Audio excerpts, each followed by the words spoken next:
Hi, my name is Brittany Hall. I'm the creator of B Hall Performance page. So today I want to talk to you about autism.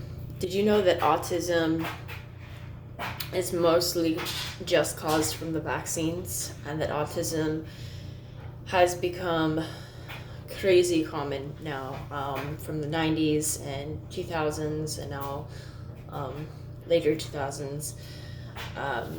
Autism is becoming extremely common in children, teens, and adults. So there are two famous people off the top of my head that I really know a lot of details about that both happen to fall on the autism spectrum. One of them is a female, Temple Grandin, who has done different various activities in Humboldt. She struggled a lot as a child with school and learning and communication and a lot of different various things, and she always had a connection to animals. And almost all autistics have a strong connection to nature and the arts and animals, wildlife, and domesticated and such. And she came up with this idea that the people in the agriculture and doing different things with cattle needed to do things in a way that was more compassionate towards the cows, so that way they would not be so stressed, and she has made a difference for them, so that is awesome. And a common male autistic, who not everybody necessarily knows was autistic, was Albert Einstein. So he was a very smart person who actually had a lot of difficulties and troubles in school. He was very misunderstood by all or the majority of his teachers.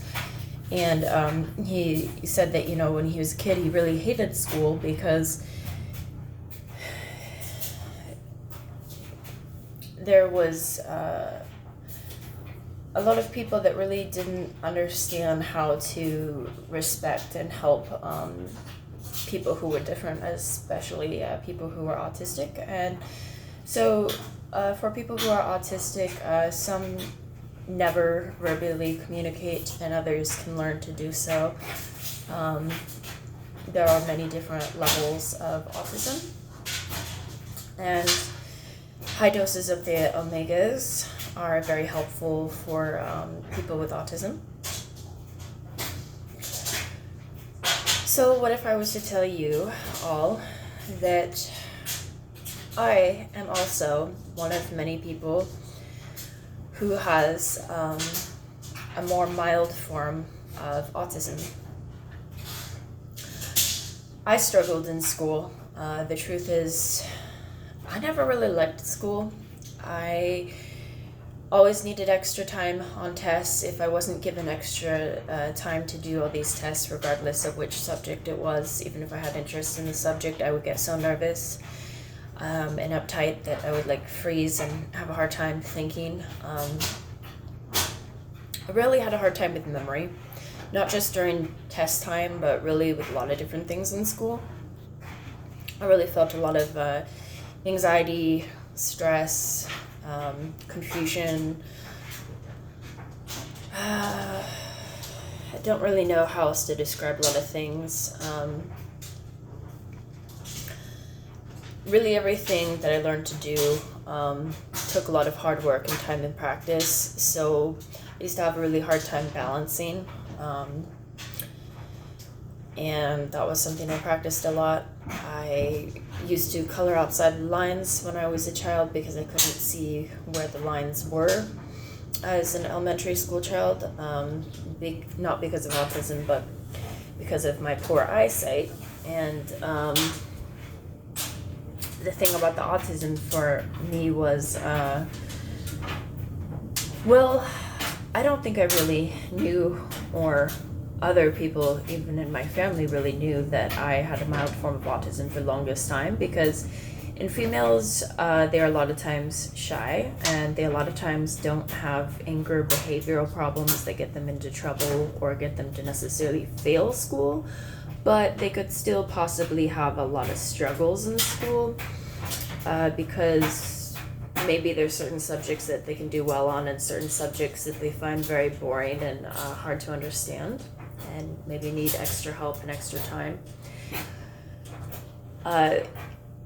Yeah, if I hadn't had extra help with my family from accounting class, I would have not passed high school just because of one class, which is really crazy. And then I went to college and I dropped out.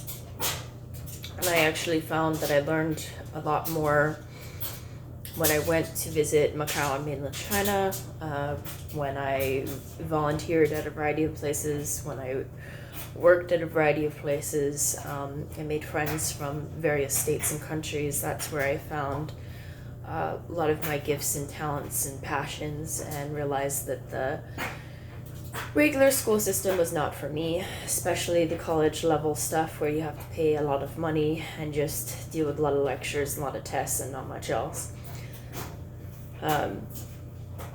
So it's no wonder that at 17, I get into dance, and it helped me with my depression and anxiety and low self-esteem and various other different issues I was having.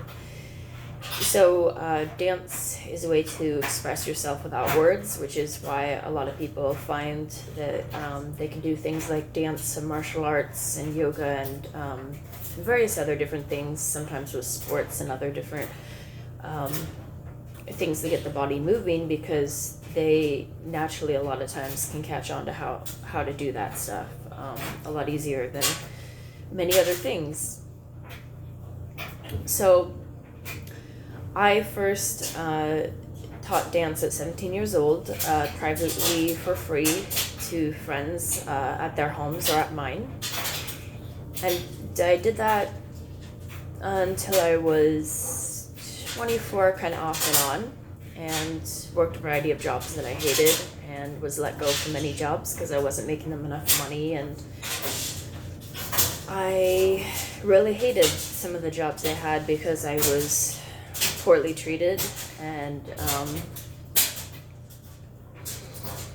I was just kind of thought as a number out of a few of the jobs I had, especially the corporate jobs, instead of a person, and I found that that was very disheartening. And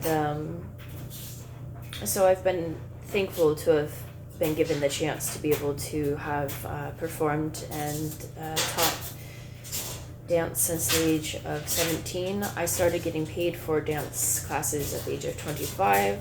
I am now 30 years old. I have taught younger people than myself, but actually, even at the age of 17, guess what? I was mostly overall teaching dance students who were actually older than myself, sometimes by a few years or sometimes by many years. So that is an interesting pleasure.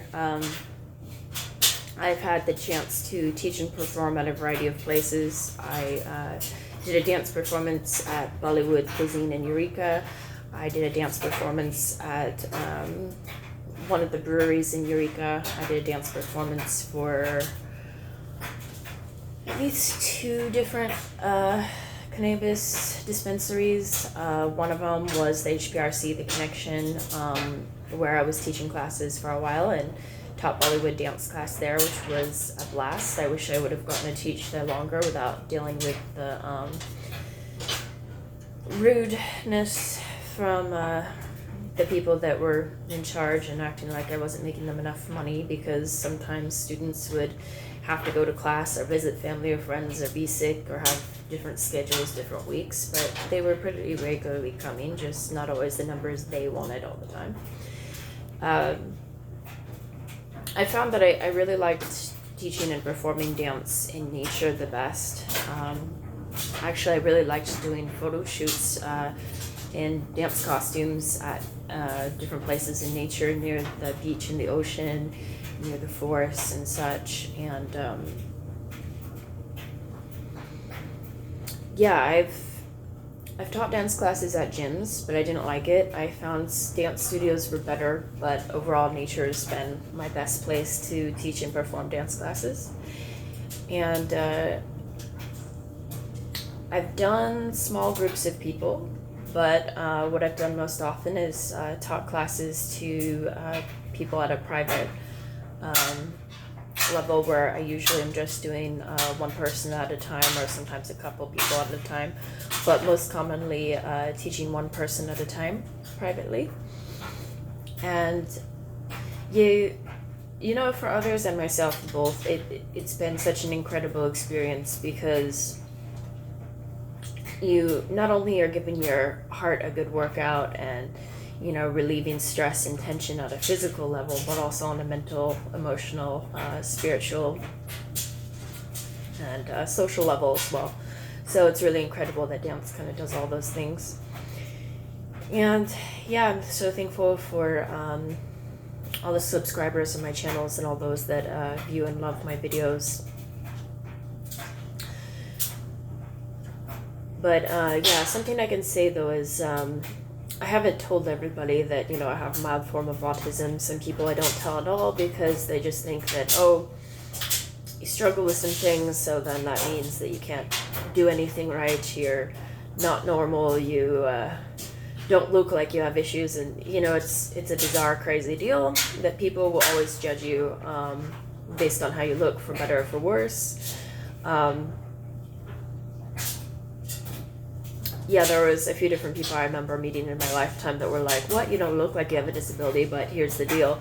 A lot of disabilities can be invisible, so they're not clearly visible on the outside, right? So everybody, like, knows clearly, like, what somebody looks like if they're blind, or if they're deaf, or if